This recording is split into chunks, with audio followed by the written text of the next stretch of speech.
what's going to happen to some of these specific bills that are related to the LGBT community that have been talked about for so long, an inclusive hate crimes bill, an inclusive ENDA bill? What's the prognosis and timeline, do you think, on those bills? Oh, very good, and they're not competitive. I believe you have the following. We have already passed in the House and in the Senate, in separate vehicles, a fully inclusive hate crimes bill. I first spoke about the importance of protecting people with transgender against violence in 2000, 1999 on the floor of the House. We can do that one. That's not a problem. And I believe that the president will be signing a bill that increases the penalties for crimes of violence committed against people because of their sexual orientation or their gender identity by the summer.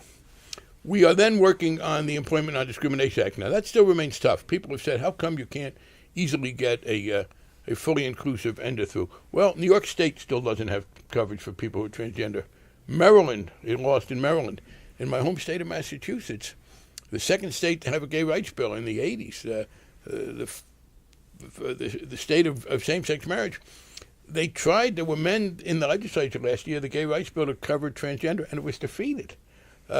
Now, if we can't do it in New York, Maryland, and Massachusetts, it becomes a little harder when you throw in Utah, South Carolina, and Nebraska.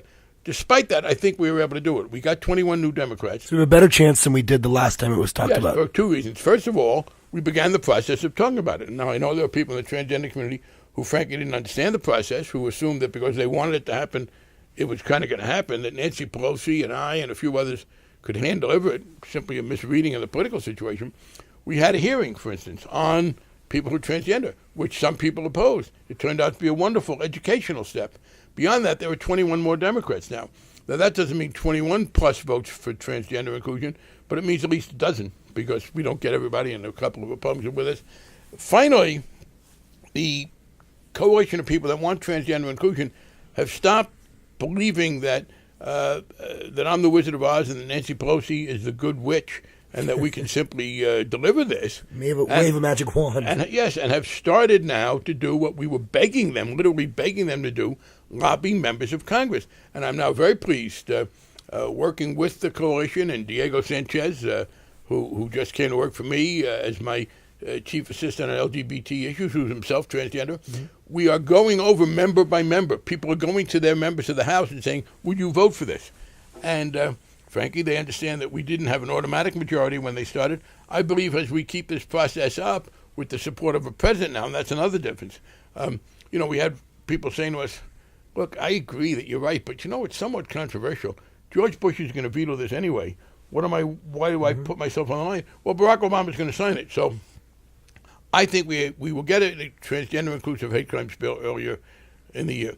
I hope by the fall we will have enough political support to do an ENDA that's fully inclusive. And finally, as soon as this president gets firmed up what he's going to do about Iraq, which is his major concern vis-a-vis the military, I am confident we'll have the votes to get rid of Don't Ask, Don't Tell. And by the way, on that, can I just say, Bill Clinton has been very unfairly criticized, and I suppose as one of the chief advisors to him on this, I'm included in that.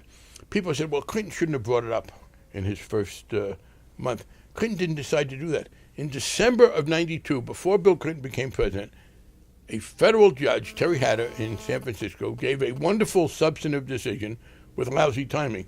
He said that Keith Meinhold, who was a gay sailor, couldn't be thrown out.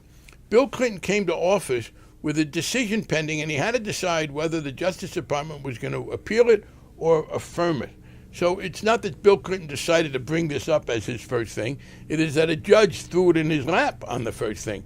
Obama now understands that, as Clinton did, but it was taken out of his hands. And by the way, Colin Powell, who was one of the worst enemies we had at the time, who helped sink us, and who still, to his discredit, won't admit that he was wrong, while some other military people have. He was then chairman of the Joint Chiefs of Staff, and people said, why didn't Clinton order him to say he was for the policy? Because Clinton wasn't president when it came up. George Bush was still president, and he staked out that he was against it, getting rid of the bias policy. But Obama understands that. So let me say, in summary, I believe by the end of this Congress, 2 years from now, we will have repealed Don't Ask, Don't Tell. We will have passed a fully inclusive hate crimes bill, and we will very probably have passed a fully inclusive ENDA. And we will also begin working. Tammy and I have talked about this, and Jared Polis will be joining us with a sympathetic administration, starting the process of getting recognition of federal benefits, partner benefits for federal employees. That's probably as far as we're going to be able to go politically right now in the marriage area. Now we have a new chairman of the Joint Chiefs, Chairman Mullen, who this past week in Newsweek, there was an article talking about that he was open to looking at how to change the policy. You have Carl Levin, chairman of the Armed Services Committee in the Senate, who was not like Sam Nunn back in 93 was supportive. But what about Ike Skelton in the House, a conservative Democrat from Missouri, who hasn't been supportive in the past? Will that be a difficulty in the House of the Armed Services Committee? I do not think so. Ike Skelton has been very helpful to us in some ways. For example, when the Senate used the Armed Services Authorization Bill as a vehicle to do hate crimes, and we needed to make a motion in the House about it, Ike Skelton was very cooperative with Speaker Pelosi on that subject. And I think in this one, Ike Skelton will defer to the president because he'll have the support, I believe, of at least not the opposition, the military establishment. And it is true that Colin Powell was not willing to change a very, very unhappy. I mean, he said, oh, no, it's got nothing to do with race. I mean, our argument was, look, we got rid of race and it didn't hurt. And he said, well, that was a benign condition, race. Makes me wonder what condition we have.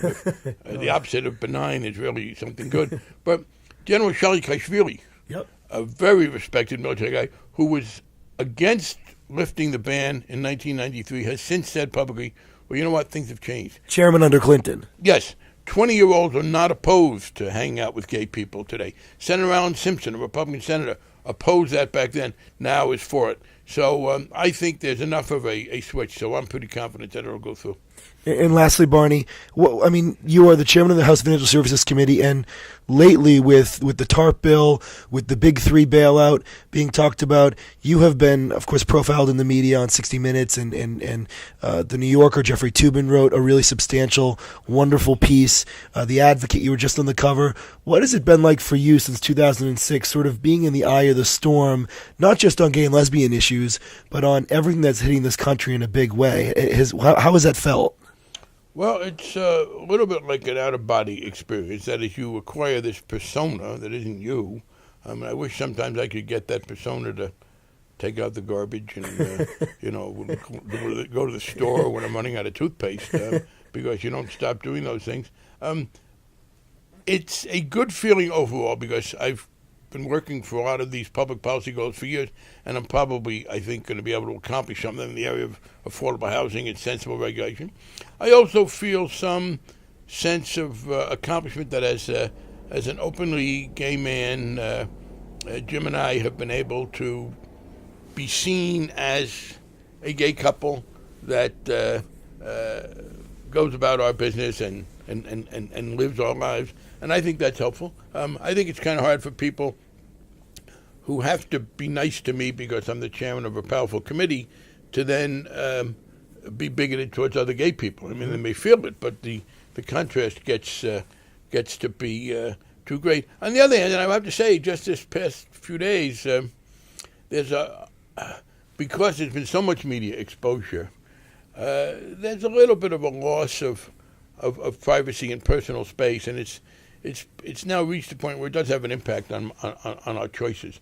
I'm probably going to have to withdraw a little bit. I'd like to just go to some places and be like everybody else. And, people are very flattering and they're very nice and they want to talk and they want to have a picture taken. And I'm flattered by that, and I'm glad that it helps younger gay and lesbian people feel good. But at the same time, it's a pain in the ass. So the way to do that is I don't think you should go to those venues and be rude to people. You shouldn't go there and say, oh, I'm sorry, but I'm here just to enjoy myself, because I think that's a kind of rejection that people take personally, even though they shouldn't. Mm-hmm. So it does mean I'll probably be a little less taking advantage of some of these more public things. Well, we really appreciate you letting us come here early on Sunday morning to talk to you, and thank you for all you've done and continue to do. I'm Corey Johnson with Towleroad.com with Congressman Barney Frank, the chairman of the House Financial Services Committee.